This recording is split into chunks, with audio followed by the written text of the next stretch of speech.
generales, ¿qué les pareció el, ¿cómo se llama? El video, qué opinan, qué refieren, qué rescatan. Bueno, para empezar, ¿por qué se llamaba Limón de Troya? ¿Alguien se sabe? Bueno, ¿alguien se imagina por qué el episodio se llamaba Limón de Troya?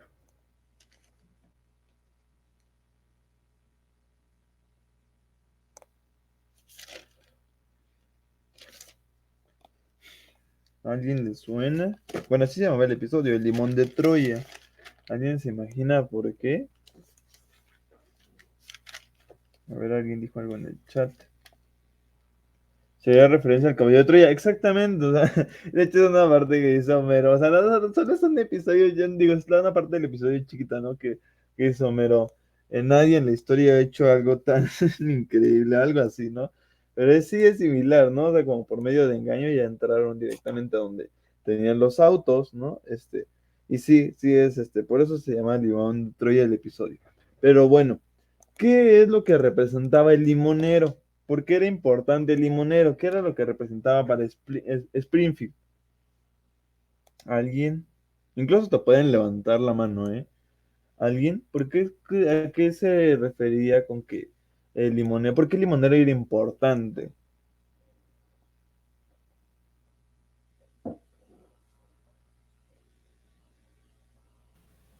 Porque era la economía de los niños, ¿no?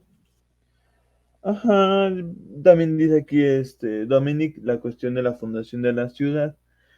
El limonero aquí en este episodio vendría a simbolizar, digamos, la estabilidad, como que lo que hace que históricamente tenga identidad de Springfield, a diferencia de Shelbyville, que era ¿cómo se llama? El jugo de betabel, ¿no? Los betabeles.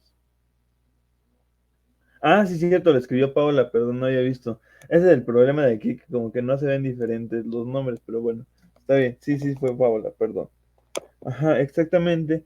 Y Y ahora bien, ¿qué otra cosa podrían rescatar de lo que, por ejemplo, llegó a decir March en su primer discurso, cuando inicia con su discurso March? Hay muchas cosas relevantes que destaca. No sé si alguien se acuerda de algo que dijo y que pueda sí, ser importante para lo que estamos refiriendo ahorita.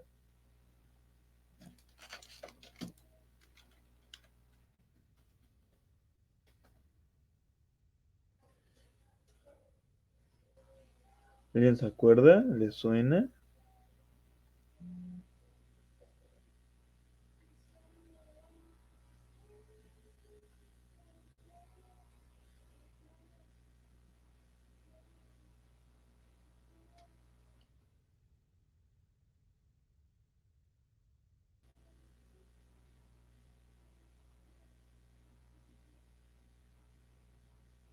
¿No, nadie?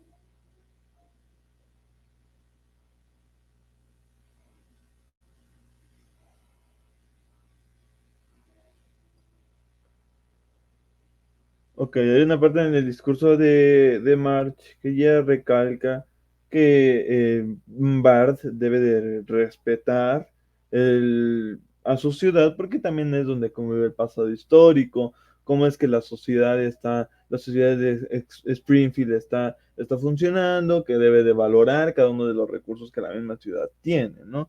Y dentro de todo, pues el que brinda esa legitimidad histórica vendría siendo directamente ya el limonero y por eso también Springfield, digo, Bart retoma al limonero como algo importante, como un símbolo característico de y entonces sin el limonero simboliza como que Springfield ha perdido, ¿sí? Entonces tiene que ir a recuperarlo y eso también es como por cuestiones ideológicas y políticas respecto a ciertos símbolos que se otorgan directamente a la situación de las cuestiones históricas. Por ejemplo, no sé si nos dé tiempo el día de hoy, pero cuando se dio la guerra de México contra Estados Unidos, llegó un momento en el que Estados Unidos quita la bandera mexicana y pone la bandera estadounidense. ¿Eso qué significaría? Es un equivalente a lo que estamos viendo, o sea, quitan el limonero de Springfield y lo llevan a Shelbyville. Es algo similar lo que el sentimiento, bueno, es, digamos a grandes rasgos, tratando de ejemplificar, hacer una comparación leve, podría ser algo similar, podríamos comparar que es esa misma situación, pero obviamente con cuestiones muchísimo más complejas, ¿no? Y es directamente por los símbolos de cada región que representan. ¿Alguien tiene algún comentario en general respecto al episodio? ¿Qué le pareció?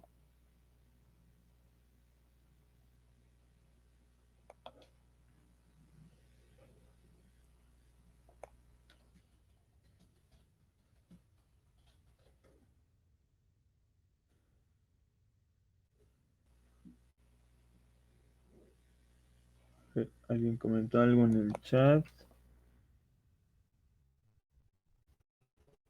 Me pareció muy interesante y divertido, dice Dominic. Ahora sí, muy bien, creo que es muy acertado lo que también menciona Dominic y muy relevante. Ok, bien, ¿alguien más? ¿Nadie más tiene otra idea?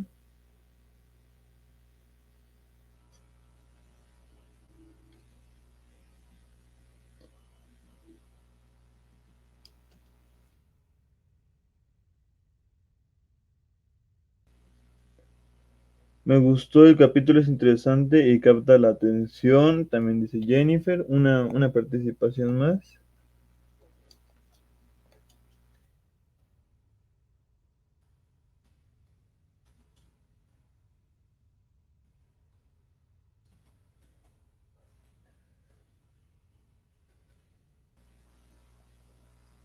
Bueno, creo que los Simpsons lo ilustran a su manera. Muy bien. Sí, entonces, es esa situación que quería ejemplificar directamente. O sea, quería probar que sí, sí funcionara, así como decían que realmente era. Y pues también que fuera vinculado directamente a la materia, ¿no? Tampoco no quería ponerles un video temático así, sino simplemente recuperando cómo es que se van formando las ideas de que esto es nuestro, esto es pertenece a bueno, este territorio, ¿no? O sea, cómo se van formando los símbolos de distintos territorios, ¿sí? Entonces, pues bueno, a eso específicamente quería que tratáramos con respecto de el video. Muy bien. Entonces, bueno, ahora sí vamos directamente con la sesión de hoy. ¿Alguien se acuerda qué es lo que habíamos visto la semana pasada? El día de ayer revisamos simplemente y lo que era unos cuestionarios, unas preguntas tipo examen, y el día de hoy lo que vamos a revisar ya va a ser cuestiones muchísimo más específicas respecto a los temas. Entonces, ¿alguien quiere recordar, recapitular qué es lo que vimos en la clase pasada? Creo que alguien se salió. Bueno, ¿alguien se acuerda qué es lo que vimos en la clase pasada?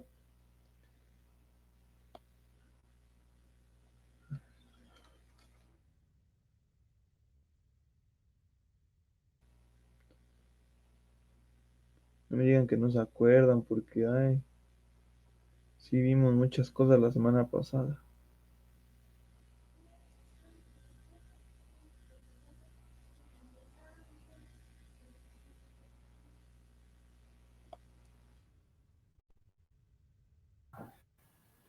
Vimos la Capitanía General de Chile, Ajá. campañas del Ejército Libertador, Virreinato de la Nueva España, Segunda República de Venezuela, la Resistencia, Provincias Unidas de la Nueva Granada, la Gran Colombia, Restauración de Europa, Ajá. el desarrollo y la estructuración de los nuevos proyectos de Estado-Nación, Virreinato de la Nueva España, Expedición Libertadora del Perú, Muy bien, muchas gracias. y Primer Imperio Mexicano. Ok, muchas gracias. Así también nos refirió Dominic, también que es el primer imperio, y bueno, en ese tema nos quedamos. Entonces voy a compartir pantalla otra vez. Bueno, voy a poner a grabar esta. Ah, creo que ya estaba grabando esta parte, ¿no? Ah, sí, se supone que ya está grabando, entonces espero que sí se pueda guardar lo que estoy grabando, porque si no, va a ser otro problema. Entonces, a ver, vamos a compartir pantalla y me dicen cuando ya se ve. ¿Ya se ve?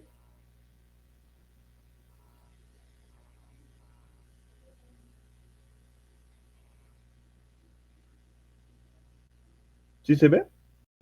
Sí, ya se ve. Ok. Entonces, a ver, vamos a compartir otra vez y vamos a presentar pantalla. Ok, hayamos dicho,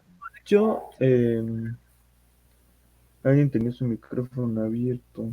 Bueno.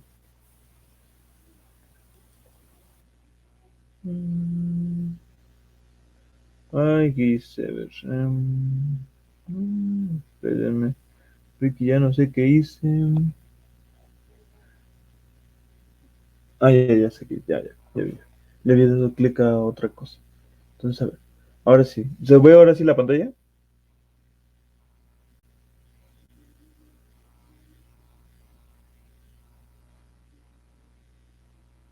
¿Sí? Sí, ya se ve. Sí. Vale. Entonces, bueno. Una de las cosas que es importante rescatar es lo que es el destino manifiesto. Esto ya lo habíamos explicado, pero sí necesito que les quede muy, muy claro para los temas siguientes. A ver, ¿qué habíamos dicho que era el destino manifiesto? ¿Quién se acuerda qué era lo que significaba?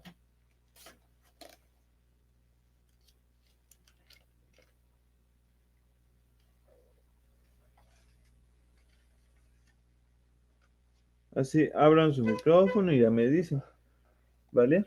Nada más, en una de las desventajas de aquí de esta aplicación que acabo de notar, es que si escriben en el chat y yo estoy proyectando, no puedo leerlos porque me tengo que salir. Esa es una de las desventajas. Pero bueno, a ver, ¿qué habíamos dicho que era el destino manifiesto? Es bien importante.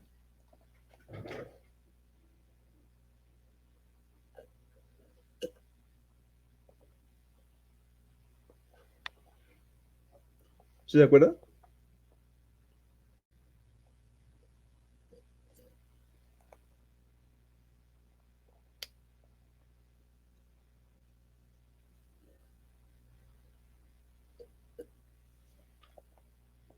¿No? Ay, no. Ok. El destino manifiesto habíamos visto que había sido resultado de una ideología, resultado del calvinismo, que pues si bien muta y tiene muchísimas características, porque una vez que se establecen los colonos británicos, bueno, que eran puritanos, aquí en las 13 colonias, resulta que llegaron, se expandieron y tenían ideas calvinistas mismas que, bueno, recordemos que el calvinismo proponía que existe la predestinación, es decir, que Dios ya sabe si te vas a ir al cielo, si te vas a ir al infierno, y ya está determinada en tu vida, ¿no? O sea, como que no hay mucho que puedas, no existe, para los calvinistas el libre albedrío no existe, no existe la decisión de que, pues tú puedes decidir si irte con Dios o con el diablo, no, Dios ya lo decidió por ti y entonces, pues ya está marcada tu vida y así va a transcurrir, pero pues igual como no tienes la seguridad, o sea, eso solo lo sabe Dios, pero como tú no tienes la seguridad de que si te vas a ir al cielo o al infierno, pues bueno, te mantienes trabajando, ocupando tu mente para apartarte del pecado, sí, porque si tú estás de flojo, esas ideas, bueno, cuando estás sin hacer nada, se te pueden ocurrir muchas cosas pecaminosas, entonces por eso mejor es preferible que se mantenga tu mente ocupada en el trabajo. Creían los primeros colonizadores y los posteriores que esas tierras, bueno, que donde habían llegado había sido por voluntad de Dios y Dios les había puesto en esas tierras para que las hicieran productivas, que hicieran un aprovechamiento efectivo de ellas. Y por ello era importante que se fueran trabajadas.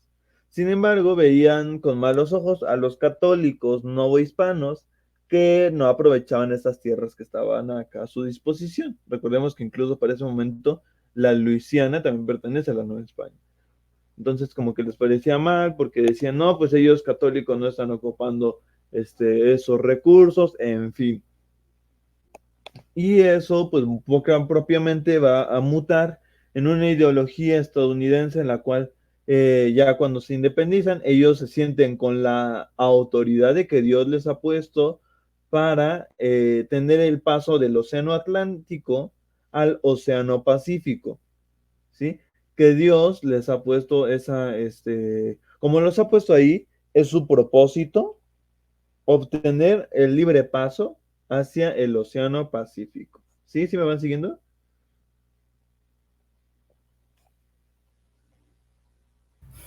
Sí, profe. Y entonces, Sí, gracias. Y entonces los mismos católicos, como no hacen uso propio de las tierras, pues mejor las merecen ocupar los verdaderos hijos de Dios, que serían los descendientes de los colonos. Y eso sería eso a grandes rasgos es el destino manifiesto, la idea de expandirse hacia el oeste. Bien, y esto va a traer muchas situaciones interesantes. Ahora, entonces aquí tenemos el destino manifiesto y teníamos ¿cómo se llama? Esta pintura que es el progreso yendo hacia el oeste junto con todas las personas. Si se dan cuenta bueno, a ver, ¿qué pueden ver en esta pintura? ¿Qué aprecian? Alguien. Que me digan lo que ve, no importa. ¿Qué es lo que ve?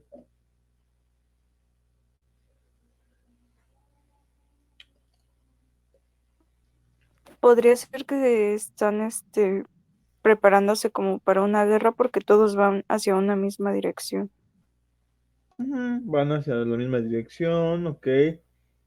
¿Alguien qué me puede decir sobre los colores? ¿Qué le parecen los colores?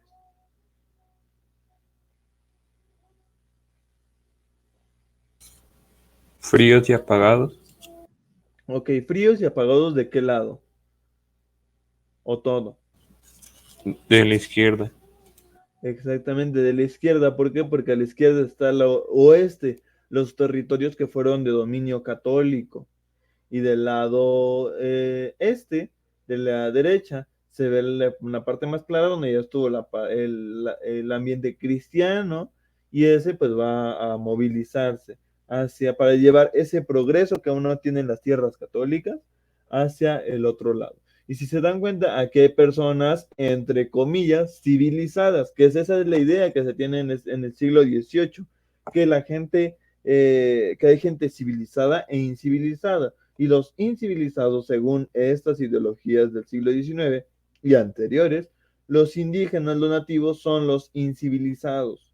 Y entonces, si se dan cuenta, en esta otra parte de la pintura hay muchos incivilizados, bueno, hay incivilizados, y aquí hay gente que sí es civilizada, que sí tiene cultura, ¿no? Y entonces ellos están yendo para llevar la cultura, digamos, hacia el oeste.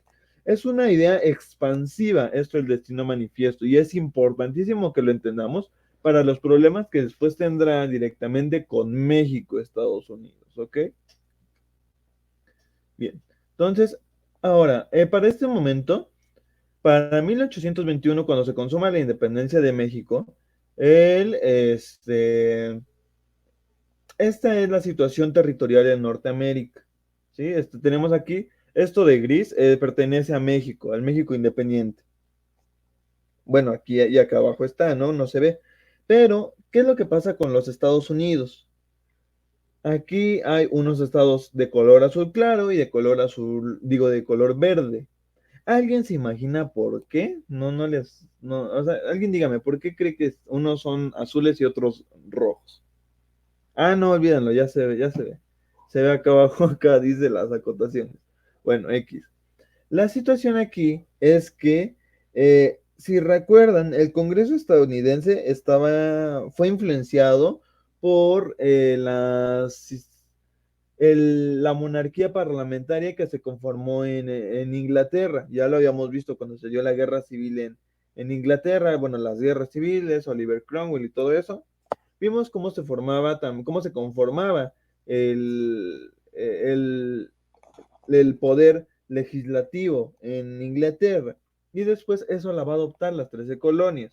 Y ya posteriormente, las 13 colonias en un periodo tardío, ya cuando están tratando de separarse, y los Estados Unidos, cuando ya son territorio independiente. La situación es que se decidía que en las colonias del norte, digo, los estados del norte de Estados Unidos fueran abolicionistas y los estados del sur de los Estados Unidos fueran esclavistas. O sea, en esta parte de los que son los territorios en rojo se permitía el esclavismo, en los azules no. Estos otros azules, más claro, no fueron ocupados durante muchísimo tiempo, o sea, estaban desalojados y así, pero en sí, en donde están concentrados los estados ya bien estructurados, son estas dos partes. Los del norte, que son los azules, donde se prohíbe el esclavismo, y en las rojas, donde permite, no, en el azul no se permite el esclavismo, y en el rojo sí se permite. Ok, entonces a ver, vamos a volver hacia acá. Ah, no tengo otra. Okay. Entonces, pues bueno, esa situación es importante porque el Congreso va a tratar de siempre mantener un equilibrio porque después resultaba que hagan de cuenta que de cada estado tenía que haber un representante en el Congreso, ¿sí? Y resultaba que a veces había mayoría del norte o había mayoría del sur y tenían formas de pensar diferentes. Pero por eso mejor decidieron que en el Congreso hubiera el mismo número de estados esclavistas que el mismo número de estados abolicionistas, ¿sí? También hay que decirlo, o sea, no porque sean de color azul, o sea, porque sean estados abolicionistas significa que las personas esclavas eran bien vistas, o sea, ni siquiera se veían como ciudadanos. Para este momento un ciudadano es un hombre blanco y ya, ¿no? Y que también tiene dinero, ¿sí? Eso es un ciudadano. El resto no son ciudadanos. Bien, entonces, esa es la visión que tienen en el norte. Y en el sur tuvieron muchísimas personas esclavizadas que habían sido traídas desde África y sus descendientes, pues bueno, aquí pertenecieron. Sí, esos distintos pueblos africanos. Y entonces los usaban como esclavos, ¿sí? Y es esa situación que está en Estados Unidos, donde, pues bueno, o sea, por eso está esta situación de que estos territorios están desorganizados, que aún no están estructurados, porque resulta que si se creaba un nuevo estado, se tenía que decidir si iba hacia el norte o hacia el sur, y eso causaba muchas tensiones, porque decía, ay, no, ya tiene un nuevo representante, ya tiene mayoría en el Congreso los del norte, ay, no, luego los del sur. Esta situación va a derivar después en muchos problemas más adelante, pero bueno, esto es para que vayan entendiendo esta situación que después también retomaremos para la situación de Texas, ¿vale? Y entonces aquí vean hasta dónde se ha expandido a los Estados Unidos y cómo el destino manifiesto va a ser que poco a poco logren su objetivo y se llegue al Océano Pacífico.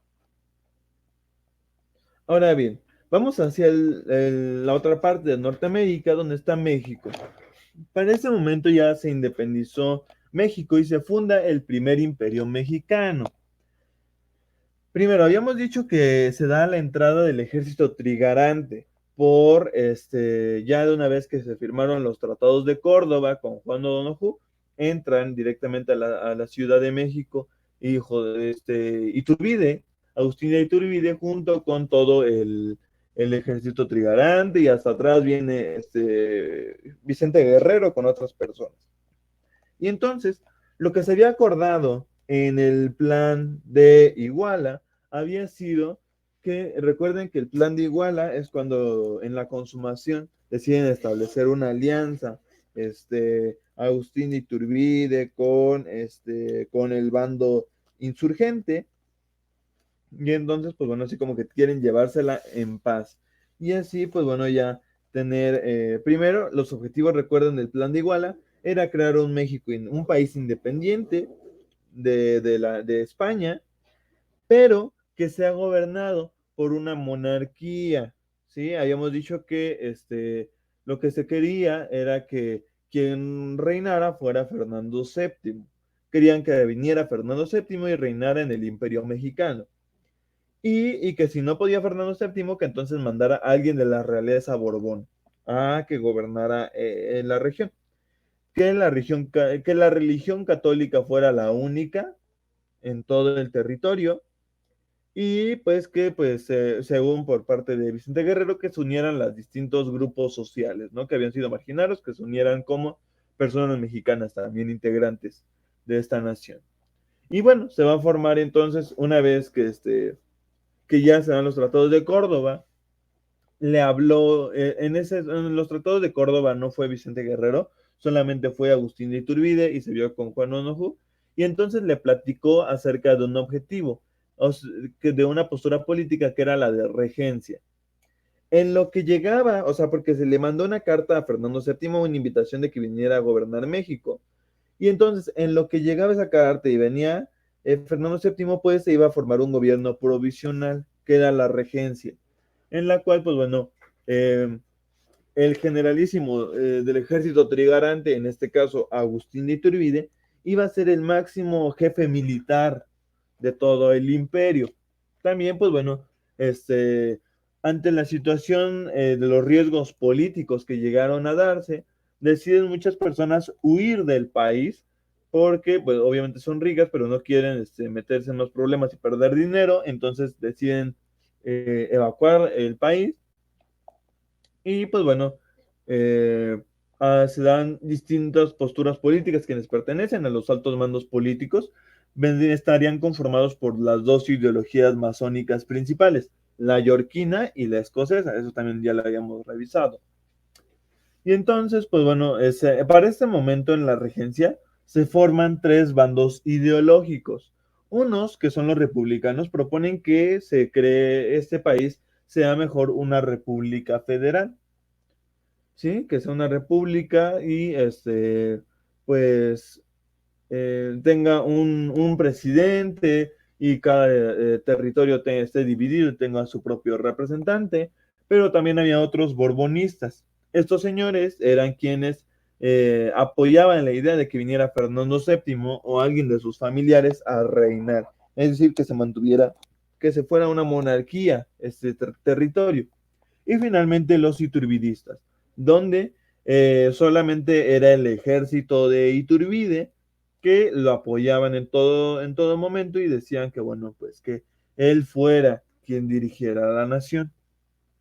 Sin embargo, pues resulta que Juan O'Donoghue muere a los pocos días de declararse independiente el país y entonces ya no hay ningún otro representante político de peninsular, así que por ello, antes de cuando se va a formar el Congreso en el país, el ejército de Iturbide entra en armas y aunque había muchos que no habían llegado al Congreso, pues los del ejército obligan a que se reconozcan esos miembros del Congreso que ya están, que Iturbide se ha proclamado emperador. ¿Sí? Y para este momento también llega la noticia de la península de que pues obviamente Fernando VII no había aceptado. ¿Por qué? Porque para España este territorio mexicano no era independiente, seguía siendo la Nueva España, solamente que era un territorio rebelde, así lo concebían los españoles. Así que técnicamente para ellos esto no vale y sigue siendo la Nueva España. Entonces después van a tener unos intentos de reconquista. Y bueno, entonces es reconocido Iturbide como ya no había otro postor, pues bueno, se elige a Iturbide como emperador y una vez que ya está estructurado el imperio, bueno, que ya se declaró como emperador, pues bueno, se disuelve el Congreso, ya se quitan a todos los participantes y entonces, pues bueno, ya Iturbide se ejecuta directamente como emperador. Sin embargo, los que eran miembros del Congreso comienzan a conspirar y a tramar algo en contra de Iturbide porque no les pareció correcto, pero tampoco no podían hacer nada porque la fuerza militar estaba del lado de Iturbide y eso también va a ser un problema. Como resultado del proceso independentista que fue muy sangriento y muy agotador, se solicitaron hacer préstamos forzosos, es decir, a mucha gente adinerada se le quitaban muchísimos de sus bienes con la idea de que, bueno, o sea, sí se les va a devolver, pero tiene que dárnoslos para que nosotros lo administremos de mejor manera y así la nación no se vaya a la pobreza, a la quiebra. En este contexto, pues bueno, dense cuenta de qué tamaño era el imperio mexicano. Esto de Centroamérica, de Guatemala, Honduras, El Salvador, Nicaragua y Costa Rica es posterior, ¿sí? Ya en los últimos meses del imperio mexicano se le unen esta parte de Centroamérica. Pero bueno, ahora, como vemos, como ya habíamos visto en la Guerra de Independencia, la mayoría de los conflictos se daban aquí en el Bajío, en lo que hoy es Zacatecas, Querétaro, Guanajuato, Michoacán y Guadalajara, el centro de México, lo que hoy es el estado de Guerrero, Oaxaca y Veracruz. O sea, los conflictos independentistas se dieron aquí. Y ya vimos que incluso bueno, y en Tamaulipas cuando llegó ¿cómo se llama? Francisco Javier Mina. Cuando llegó Francisco Javier Mina, pues bueno, ya fueron los conflictos aquí en Tamaulipas y así fue descendiendo hasta San Luis Potosí y el Valle, ¿no? O sea, la situación de la guerra fue principalmente aquí. Sí hubieron alguno que otro levantamiento en el norte, pero no fueron tan escuchados. Ahora bien, vamos a ver qué es lo que estaba pasando en esta parte septentrional, en esta parte norte del Imperio Mexicano, que es bien, bien interesante. Resultó que también para ese momento hay que entender tres conceptos principales. Uno de esos conceptos es directamente el de la concesión, autorización del gobierno mexicano para dar tierra a los concesionarios. El otro término que también vamos a revisar es concesionario, persona que negoció con el gobierno mexicano para llevar colonos. Y colonos es quien obtuvo o compró las tierras. Resulta que estas tierras del norte del Imperio Mexicano eran, desde la Nueva España, habíamos visto que estaban despobladas, estaban desocupadas. Y es por ello que se decide que haya gente que vaya a colonizar estas tierras. Sin embargo, hay muchísimos factores que lo impiden. Primeramente es la hostilidad de los grupos indígenas de ahí. Segundo, que pues tampoco no hay muchos recursos, es desierto, no hay muchos recursos. Y otro también es que los conflictos políticos, o sea, realmente tampoco no hay muchos poblados aquí, entonces como que no hay una fuerza política también, y entonces lo que pasa aquí en el imperio va a afectarles también a ellos, como que no los toman tanto en cuenta, y eso pues va a tener muchos problemas, y por eso tampoco no es tan atractivo. Así que entonces se propone que haya gente que ayude a colonizar estas tierras. Y entre esas tierras, entre esas personas que comienzan a colonizarlas, a ocuparlas, está este señor de aquí, Moses Austin. Ay, no, híjoles, aquí no tengo para escribirles. Bueno, es Moses, M-O-S-E-S, o Moisés, también en español, Moisés Austin. Austin, así se escribe, Austin. Moses Austin es una persona bien importante para este momento, porque resultó que era una persona hispanohablante, pero había nacido en Estados Unidos. Él, como ya saben, Estados Unidos era un territorio ampliamente calvinista, cristiano, entonces, y había muchos católicos también ahí en esos territorios, pues no les parecía tan cómodo seguir en un territorio cristiano siendo católicos. Por ello, mejor, Moses Austin, junto con muchísimos grupos de familias, decidieron buscar otras tierras para dejar de ser perseguidos por ser católicos, y entonces le pidieron a lo que era primero la Nueva España que le diera chance de poder habitar ciertas tierras, porque resulta que no querían ser perseguidos por el gobierno estadounidense, y mejor, para no ser señalados, preferían quedarse en un territorio mexicano que les ofreciera. Y en ese momento, pues se les otorga a Moses Austin y a las familias que llegaron, lo que era el norte de México, del norte de la Nueva España, específicamente Texas. Posteriormente fallece Moses Austin, y ya cuando se era el Imperio Mexicano, su hijo Stephen Austin va a entrevistarse con Iturbide para revisar la cuestión de las concesiones que se habían dejado a su papá, es decir, a Moses Austin. Y pues bueno, llegan a discutir ciertas cosas, y pues se les daba chance de que siguieran llegando más familias. Sin embargo, estos acuerdos se rompen cuando cae el Imperio Mexicano, que es ahorita lo que vamos a ver. Y entonces, pues bueno, la idea era de que, bien, pueden entrar a los territorios del norte siempre y cuando se hable en español, sean católicos y pues bueno, no se metan en problemas, ¿no? Y esa era la idea que se permitía. Y entonces, pues bueno, había ciertas situaciones, porque por ejemplo, el emperador le decía, otorgaba unas porciones de tierra y el concesionario que recibía esas tierras se las fraccionaba, pero también les cobraba a quienes llegaban. Y entonces era un negocio redondo entre el gobierno y directamente la persona que vendía esos terrenos, digamos, ¿ok? Y ya, y posteriormente, pues bueno, una vez que se da esa situación de que, bueno, empiezan a poblarlas, pues bueno, se empiezan a crear ciertos poblados importantes en el norte. Ahora bien, ¿qué cuestiones políticas están pasando en el Imperio Mexicano? Resulta que como Agustín de Iturbide empezó a hacer esos préstamos forzosos a distintas partes, pues muchas personas se levantaron en armas y empezaron a manifestarse y a querer ir en contra del régimen imperial, y por ello se enviaron a generales militares para combatir y controlar esas sublevaciones. Uno de los generales que iba comandando el ejército era este señor, que también es bien importante a partir de ahora, que se llama Antonio López de Santa Anna. Santa Anna, Ana se escribe con doble N, ¿ok?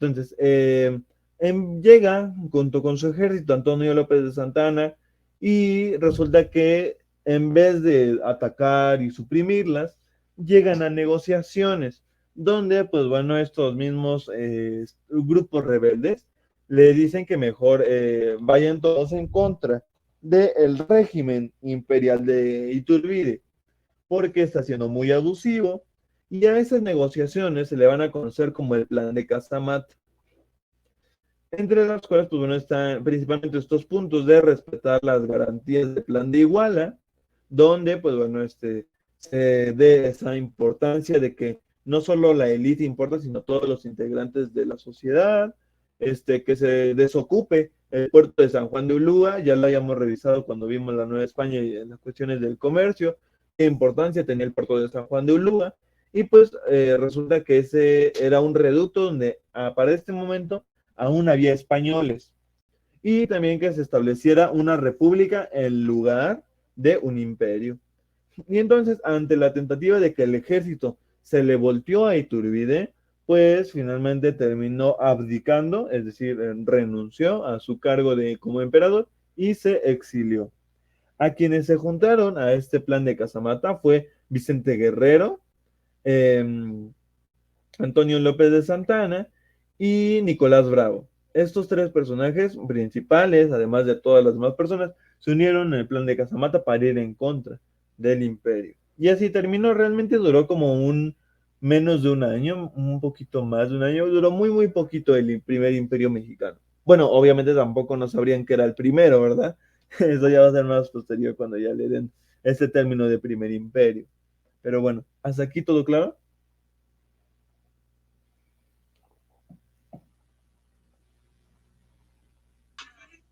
Sí, todo claro. Vale, entonces vamos a la siguiente diapositiva.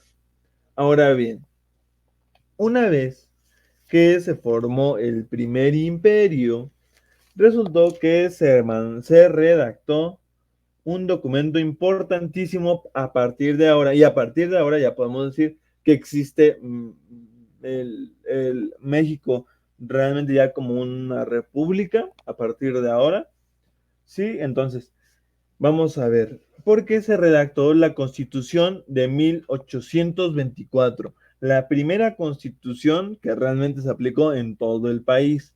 Esto sí puede ser pregunta de examen, ¿eh? La Constitución de 1824, ¿cuáles son los aspectos generales de la Constitución? Ok, necesito que me ayude a leer a alguien, a ver, no puedo ver quiénes están aquí en la clase, entonces le voy a pedir que sea voluntariamente. ¿Quién me quiere ayudar a leer esta primera parte?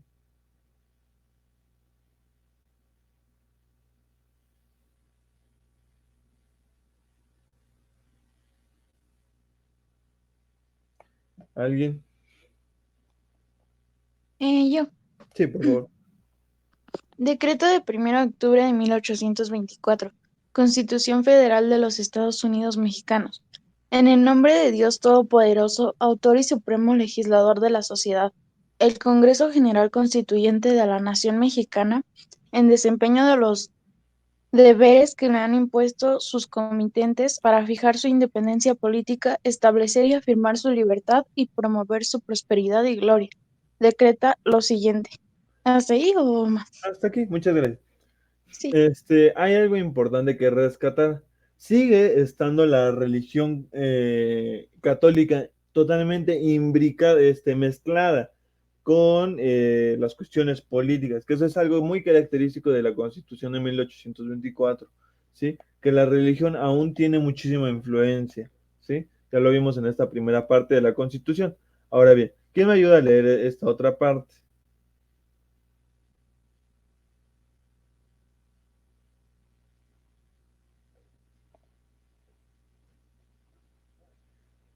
Como ven, ahí recibió el nombre de Estado Constitución de los Estados Unidos Mexicanos. Así es el nombre oficial del país.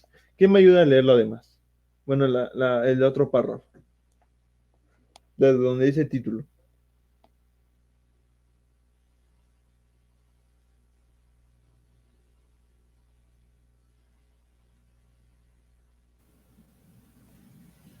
Yo. Por favor. Dice título 1, sección única de la nación mexicana sin territorio y religión. La nación mexicana es para siempre libre e independiente del gobierno español y de cualquier otra potencia. 2. Su territorio comprende el que fue del virreinato llamado antes Nueva España, el que se decía Capitanía General de Yucatán, el de las comandancias llamadas autos de provincias internas de Oriente y Occidente, y el de Baja y Alta California, con los terrenos anexos e islas adyacentes en ambos mares.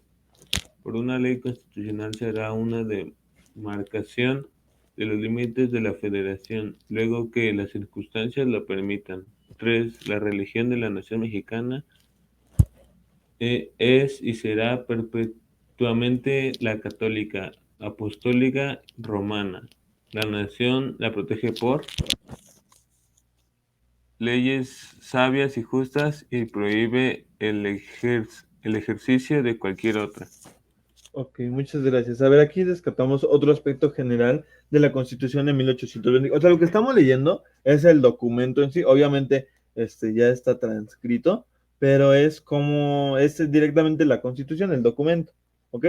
Entonces, bueno, también hay que rescatar lo que ya habíamos visto en las primeras clases. Esta misma Constitución, esto que estamos leyendo, es una fuente primaria, ¿sí? Porque es el documento que se hizo en ese momento. A pesar de que ya esté transcrito, sigue teniendo la esencia del texto original, sigue teniendo lo mismo, solamente que está ahora en máquina de escribir. Pero por esto sigue siendo una fuente primaria, ¿ok? Una fuente de primera mano. Bien, ahora bien, en el otro aspecto, hay que rescatar primero, ¿qué describe que es la nación mexicana? Que todos los territorios que eran de la Nueva España y la Capitanía General de Yucatán y las partes del norte pertenecen a esta nueva república. 2. Que es la religión católica, seguirá permaneciendo como la única en todo el país. Sí, y esto es más que nada porque el catolicismo brindaba legitimidad al poder. O sea, recuerden, si se acuerdan cuando vimos la cuestión de el momento de la iniciación, la propaganda del proceso independentista, la propaganda que hacía el ejército realista en contra de Miguel Hidalgo, acusándolo de que tenía de secuaces a Napoleón y a Satanás. ¿Se acuerdan de eso que les había comentado? Era porque querían los realistas que el ejército insurgente se asociara directamente con lo diabólico, con la Revolución Francesa, con cosas negativas. Y por ello,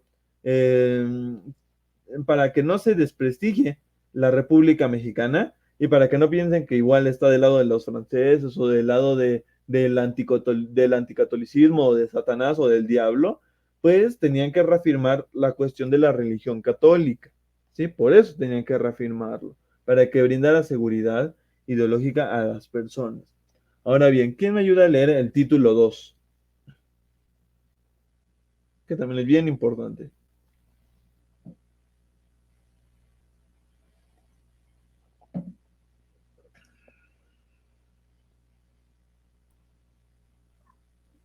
Yo, título 2, sección úxica de la forma de gobierno de la nación, de sus partes integrantes y división de su poder supremo.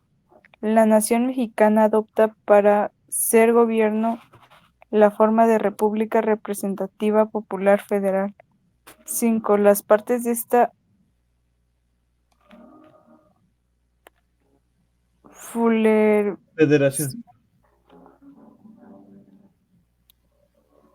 Federación. sea los estados y territorios siguientes: el estado de Chiapas, el de Chihuahua, el de Coahuila y Texas, el de Durango, el de Guanajuato, el de México, el de Michoacán, el de Nuevo León, el de Oaxaca, el de Puebla, de Los Ángeles, el de Querétaro, el de San Luis Potosí, el de Sonora y Sinaloa, el de Tabasco, el de Tamaulipas, el de Veracruz, el de Jalisco, el de Yucatán y el de Zacatecas, el territorio de la Alta California, el de la Baja California, el de Colima y el de Santa Fe de Nuevo México, una ley constitucional ajena al carácter de Tlaxcala.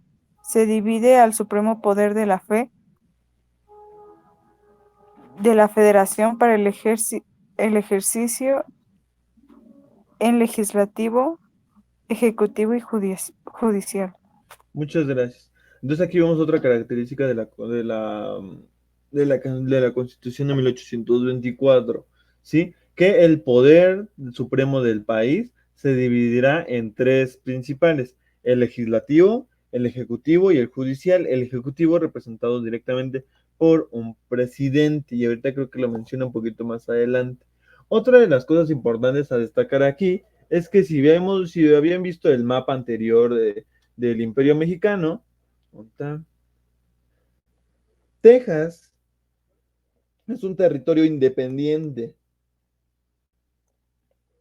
pero en la Constitución de 1824 se fusiona Coahuila y Texas, se hacen un solo estado. Y esto también va a traer muchos problemas más adelante, que ya vamos a revisar esa situación de por qué Coahuila con Texas.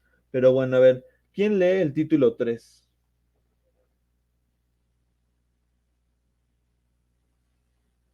Bueno, hay que también destacar que la Constitución de 1824 tiene carácter federal, ¿sí? O sea que cada uno de los territorios están dentro de un pacto de alianza con la misma nación, pero todos tienen también cierta autonomía y tienen sus propios representantes locales.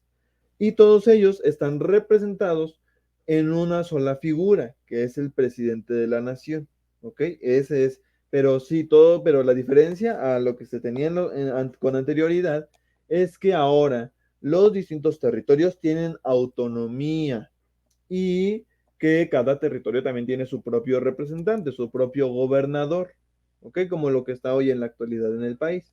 Y el presidente, si bien tiene muchos poderes, no puede ejercer decisiones tan amplias sin consultar al Congreso, y pues tampoco no puede aplicar políticas específicas en ciertos territorios porque también tiene su propio gobernador. ¿Ok? ¿Quién me ayuda con el título tercero? Acá.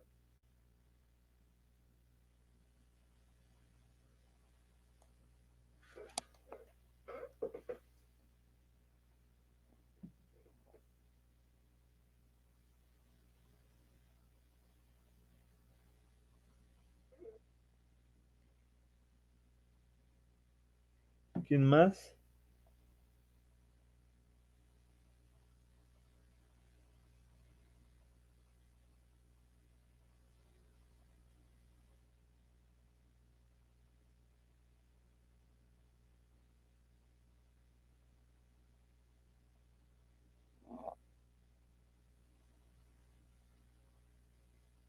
¿Nadie?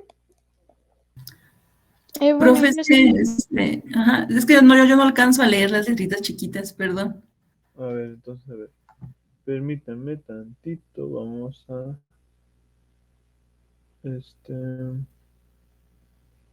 Vamos a subirlo un poquito. A ver, así, ese. Y... Bueno, ahorita que con este lo subimos.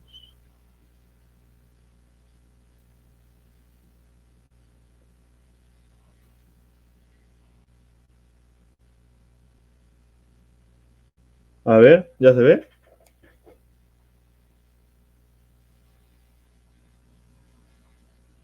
Sí, ya se ve. Ok, ¿quién me ayuda con el título tercero?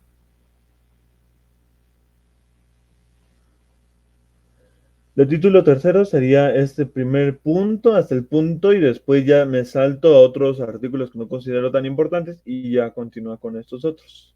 ¿Quién me quiere ayudar a leer? A ver, yo, profe. Sí.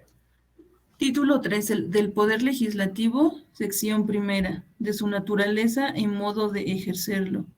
7 puntos. Se deposita el Poder Legislativo de la Federación en un Congreso General y luego el 68, ¿verdad? Ah, sí. A este asistirá el presidente de la Federación, quien pronunciará un discurso análogo a este acto tan importante y el que presida al Congreso contestará en términos generales. Las sesiones ordinarias del Congreso serán diarias, sin otra interrupción que las de los días festivos solemnes, y para suspenderse por más de 2 días será necesario el consentimiento de ambas cámaras. Estas residirán en un mismo lugar y no podrán trasladarse a otro sin que entonces convengan en la traslación y en el tiempo y modo de verificarla, designando un mismo punto para la reunión de una y otra, pero y conviniendo las dos en la traslación difirieren en cuanto al tiempo, modo, lugar, el presidente de los estados terminará la diferencia eligiendo precisamente uno de los extremos en cuestión. Con eso cerrará sus acciones anualmente el día 15 de abril con las... Le voy a subir. Espérenme tantito. Otra vez. Bueno, ya se me traba menos así. Pero bueno, ajá.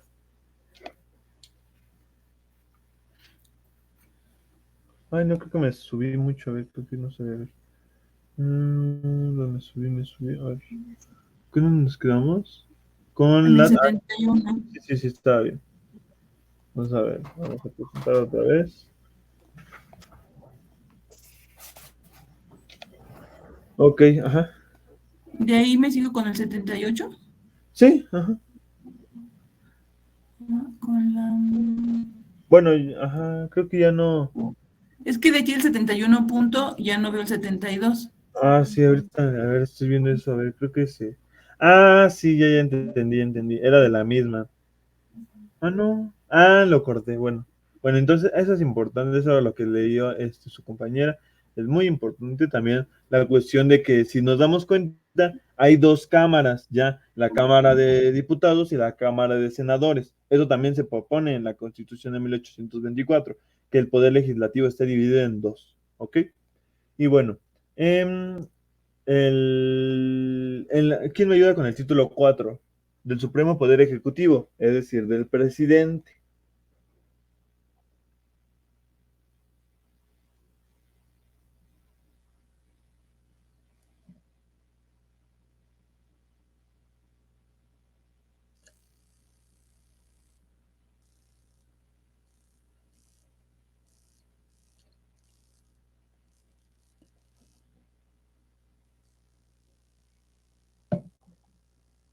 ¿Quién me ayuda con ese otro párrafo?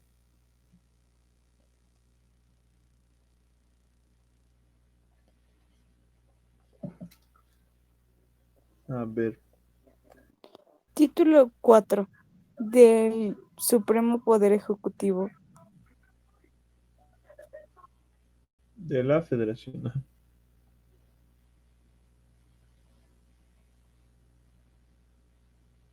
Sí, adelante. Sección primera de las personas en quien se deposita y de su elección. 74. Se deposita el supremo poder ejecutivo de la Federación en un solo individuo, que se denominará presidente de los Estados Unidos Mexicanos. 75. Habrá también un vicepresidente, quien recaerá en caso de imposibilidad física o moral del presidente. Todas las ¿Facultades? facultades y prerrogativas de este.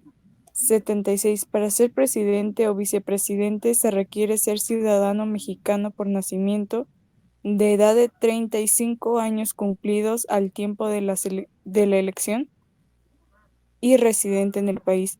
77. El presidente no podrá ser reelecto para este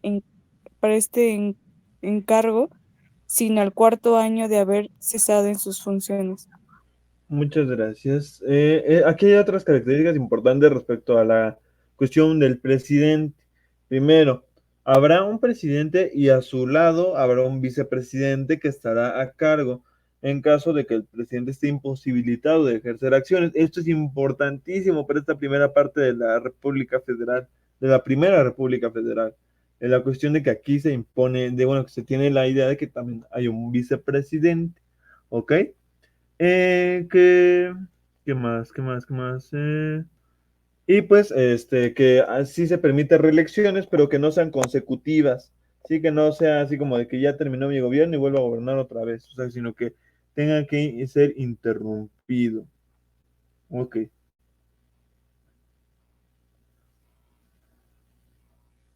Ok, entonces, y finalmente esto es de hasta el 80. ¿Quién me ayuda? Hasta el 80.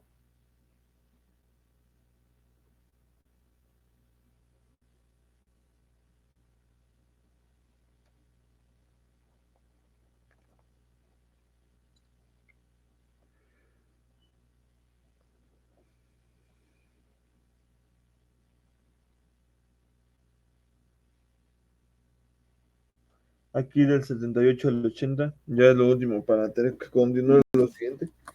A ver, No, yo, profesor. bueno. Sí. Adelante, Jennifer, ¿o quién? No, tú, está bien. Bueno. El que fuere electo presidente o vicepresidente de la República servirá estos destinos con preferencia a cualquier otro. El día 1 de septiembre del año próximo anterior a aquel en que debe el nuevo presidente entrar en el ejercicio de sus atribuciones, la legislatura de cada estado elegirá a mayoría absoluta de votos 2 individuos, de los cuales uno, por lo menos, no será vecino del estado que elige. Concluida la votación, remitirán las legislaturas al presidente del Consejo de Gobierno en pliego certificado testimonio de la acta de la elección para que le dé el curso que prevenga el reglamento del Consejo. Ok, muchas gracias. Entonces, así con rasgos generales, esos son los aspectos de la Constitución de 1824. Primero, una república federal. Dos, que se haya vicepresidente. Tres, que la religión católica esté siempre por sobre todo. Otro de los puntos, pues bueno, que está conformado por un cuerpo legislativo de 2 cámaras, ¿sí? Un cuerpo legislativo bicameral, ¿sí? Y pues en sí son esas, hay que, si el presidente está imposibilitado en cuestiones físicas o morales, el que tomará su gobierno, el poder, será el vicepresidente. Esto también es importantísimo. Entonces entramos, gracias a esta constitución de 1824, bueno, también se me olvidó decirles, el gobierno durará 4 años y pues bueno, es aquí entonces donde iniciará el periodo que se le conoce como la Primera República Federal Mexicana. Federal porque para este momento los estados, existen los estados y cada uno posee cierta autonomía. Para este momento hay 4,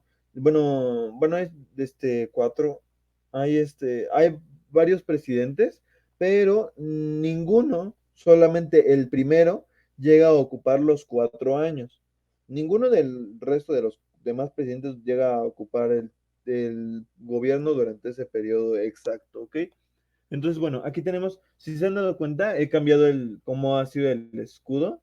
Aquí estaba el escudo imperial del primer imperio y aquí está el escudo ya de la primera república, perdón, de la primera república federal.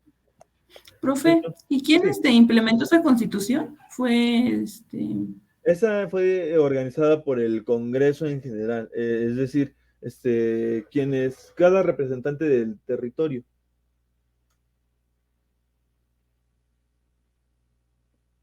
O sea, no hay como un autor único de la Constitución. ¿Ok? Pues bueno. Quien está, quien es el electo como primer presidente para, para la cuestión del gobierno, para ser el primer presidente, era este señor de aquí, Manuel Gómez Pedraz. Pero, resultó que a fin de cuentas como que hubieron unos problemas y pues ya mejor decidió dejar el gobierno a este señor de acá, llamado Guadalupe Victoria. Guadalupe Victoria fue el primer presidente de la República, ya ahora sí, ya no imperio, sino República Mexicana. Y entonces Guadalupe Victoria va a ser, como les había dicho, es el único que de todos los presidentes de este primer periodo que va a gobernar los 4 años. Durante este momento resultó que el Reino Unido reconoció la independencia de México, pero a cambio de algo, o sea, no iba a ser así tan fácil. Si México aceptaba parte de la deuda externa que tenía España con el Reino Unido, entonces el Reino Unido reconocería la independencia de México. Y esto pues tenía pues ciertas pros y contras, porque o sea que un país europeo reconociera la independencia de una nación recién independizada, recién surgida, pues bueno, resultaba bastante atractivo para los mexicanos. Y entonces, pues bueno, resultó que decidieron adoptar parte de la deuda que se tenía con España, y entonces esto también trajo muchas crisis económicas y conflictos, ¿no? Pero bueno, al menos así, el Reino Unido reconoció la independencia. También durante este momento, pues bueno, habíamos visto que en las cuestiones políticas había gente que pertenecía a una u otra logia masónica. Unos pertenecían a la logia de los yorquinos, que eran de ideas liberales, y otros que eran los yorquinos, los escoceses, de la logia escocesa. Y ellos estaban más a favor de las ideas de la Santa Alianza. Ya habíamos visto que era la Santa Alianza, ¿no? Del aspecto conservador. Y entonces, pues bueno, lo que van a hacer los yorquinos para librarse de la otra logia masónica en este momento, pues va a ser acusar a que los que son de la rama escocesa quieren ayudar a la reconquista española, que como ellos de la logia escocesa están a favor de las ideas de la Santa Alianza, en algún momento van a hacer que la Santa Alianza venga y restablezca el gobierno monárquico, bueno, que es el gobierno colonial en este territorio, así como ya habíamos visto que en las revoluciones de 1820 la Santa Alianza intervino y sofocó los movimientos liberales. Entonces, los yorquinos van a acusar eso contra los escoceses y ante ello va a iniciar una política hispanofóbica en la Primera República Mexicana. ¿Por qué? Porque se van a hacer distintas políticas. Entre una de ellas está la ley de expulsión de españoles. A todos los que sean de origen español, o sea, que sean criollos o que sean directamente peninsulares, que se hayan quedado en la nación, se les va a expulsar del país, pero no podrán irse con sus bienes, tendrán que irse asesinados, o sea, los llevarán en barco, pero ya los exiliarán, pero su riqueza se quedará acá. Pero claro, solamente de españoles que no fueran parte de las cuestiones políticas, que no fueran miembros de la oligarquía política.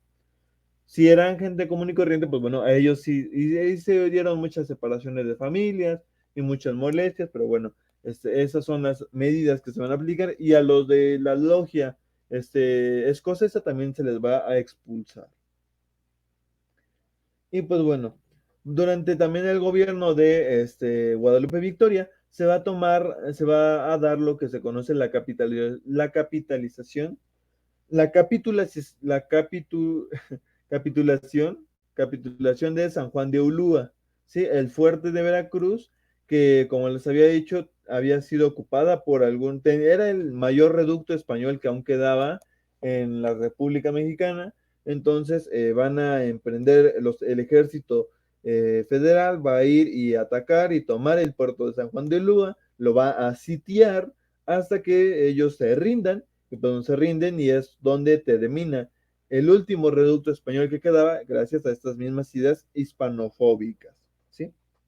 Y pues bueno, después resulta que se dan elecciones, y bueno, acaban los 4 años, se dan elecciones, está combatiendo en las elecciones Vicente Guerrero y también Gómez Pedraza, el que les había mencionado. Sin embargo, resultó que Vicente Guerrero perdió en las elecciones, pero Santa Anna lo que va a hacer es dar un levantamiento armado en contra de Gómez Pedraza por haber ganado, y entonces pondrá en el puesto de presidencia a Vicente Guerrero.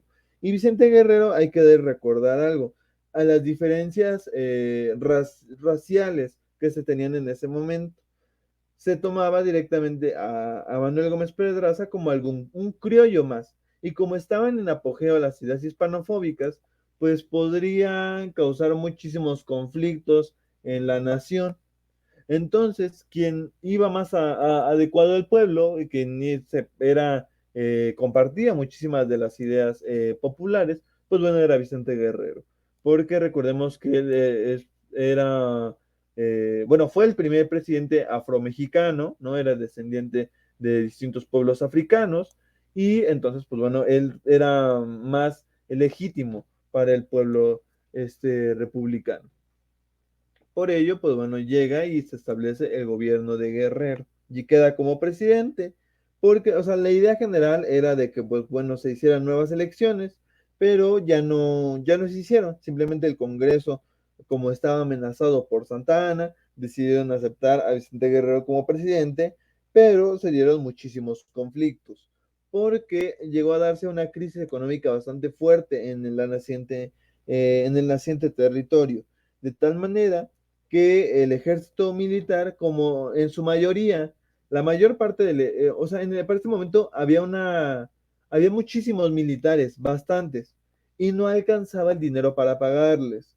Entonces ellos se molestaron porque no se les daba el dinero que se les debía, y se le va a acusar a Guerrero por que está violando la ley y porque no les paga a los militares. Y entonces, para combatir esas rebeliones, Vicente Guerrero va a salir a atacarles, y dejó como vicepresidente a Anastasio Bustamante. Sin embargo, Anastasio Bustamante, ante esas acusaciones, declara que Vicente Guerrero está en imposibilidad moral para seguir gobernando, y se queda como presidente Anastasio Bustamante. Desconoce a Vicente Guerrero y después mandan a asesinar a Vicente Guerrero. ¿Sí? Entonces, por eso ese aspecto de la cuestión de los vicepresidentes era importante notarla, porque es un problema que se va a dar muy seguido, ¿sí? En este siglo XIX, en esa cuestión de la sucesión presidencial, incluso en la revolución también se ve esa situación, ya con otra constitución obviamente, pero también esta cuestión del vicepresidente va a dar muchos problemas, ¿sí? Entonces, por eso era importante leer esa parte. ¿Tienen hasta aquí alguna duda? ¿Todo va quedando claro? ¿Bien? Profe, a mí me surgió una inquietud. Sí. Entonces, la deuda externa que tenemos, ¿la venimos arrastrando desde entonces, desde que se surgió la independencia? Se han ido acumulando, porque no es la primera, sino ya más. Hay muchísimas más deudas externas que se han adquirido por la guerra contra Francia, por las guerras contra Francia, por otros préstamos que pide México con el Reino Unido. O sea, se han ido acumulando. Muchas ya se han pagado, pero otras aún se han quedado de ver. Entonces, y se han crecido y han aumentado los intereses con el pase de los años. Entonces, por eso la deuda externa es un conflicto que se vio muy afectado en el siglo XIX por préstamos y guerras que se dan. Entonces, no es necesariamente que la crisis económica actual sea resultado de esa deuda en específico, sino más bien de todas las deudas que se han ido acumulando. ¿Sí? Pero, bueno, ajá, lo que me refiero es que ciertamente fuimos independientes, pero desde entonces no hemos sido libres porque tenemos una deuda desde entonces, más las que se han Ajá. ido acumulando. Sí, es esa situación de que, ves, directamente para que se reconociera la independencia tenía que estar condicionado el país a que tendría que pagarle cierto dinero y asumir ciertas deudas. Entonces, sí, sí, es esa situación de que no es que realmente el país se haya convertido como que ya es independiente, ya tiene su propia gestión económica, sino que está siempre en crisis. Y así seguirá en crisis durante muchísimos años, ya lo vamos a ver. ¿Alguien más tiene alguna duda, algún comentario?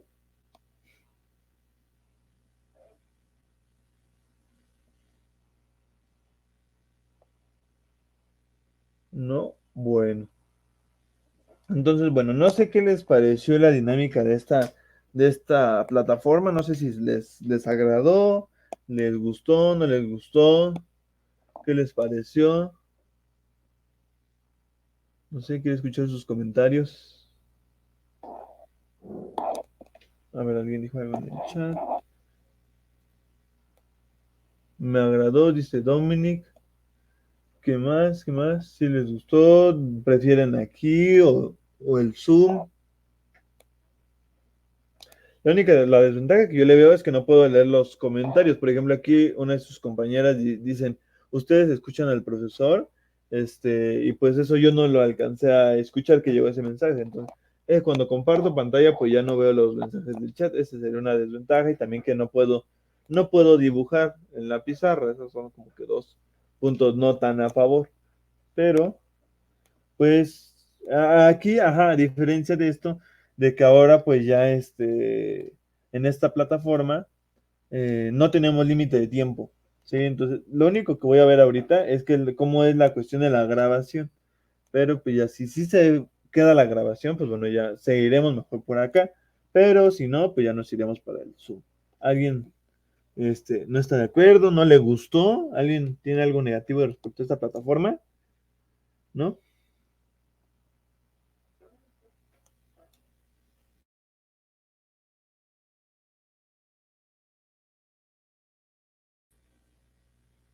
Bueno, creo que nadie. Entonces, ¿alguien tiene algún comentario, algo más que agregar? Nada más.